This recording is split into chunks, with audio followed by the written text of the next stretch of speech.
Hello tout le monde et bienvenue sur cette nouvelle vidéo dans laquelle je vais vous présenter mes achats manga de mai et juin. Alors c'est parti! Je commence donc avec les nouveautés, les seules nouveautés de ces 2 derniers mois. Avec pour commencer donc le tome, donc comme vous voyez il y en a donc 2. Donc je commence tout d'abord avec le tome 9 de Cardcaptor Sakura Clear Card. Donc, voilà, petite page du début. Voilà. Voilà. Donc, l'histoire de cet arc se poursuit. Donc, voilà.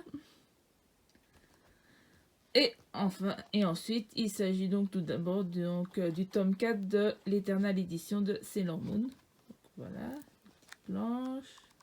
J'essaye de trouver une petite page couleur. Oh, ben voilà, hop.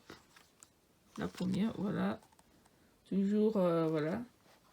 Toujours papier glacé, toujours hardback et les pages couleurs.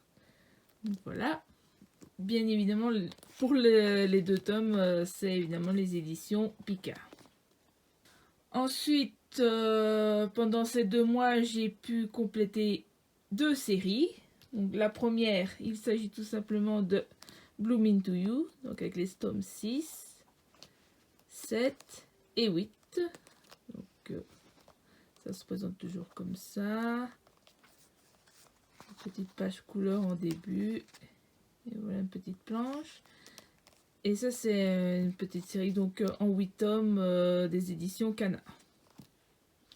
Et la deuxième série que j'ai pu compléter, donc la Bloom Into You c'était au mois de mai. Et au mois de juin j'ai complété la série Gun, que voici donc le tome 7, le tome 8 et le tome 9.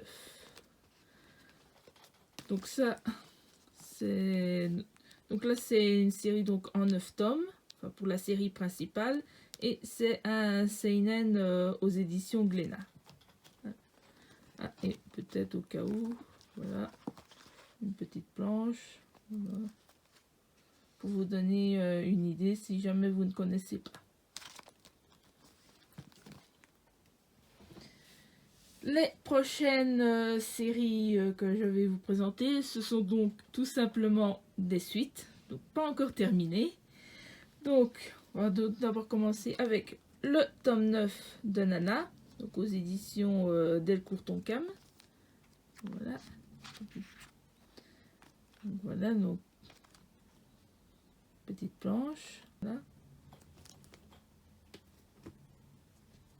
Ensuite, je complète. J'ai évidemment complété The Promised Neverland, donc avec le tome 14, le tome 15, le tome 16, que au moment de la vidéo, je suis en train de lire.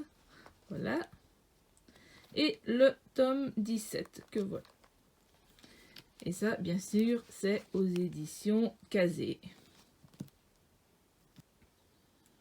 Et pour finir, donc la dernière série que je complète petit à petit au fil des mois, il s'agit bien évidemment de My Hero Academia, avec le tome 20, 21,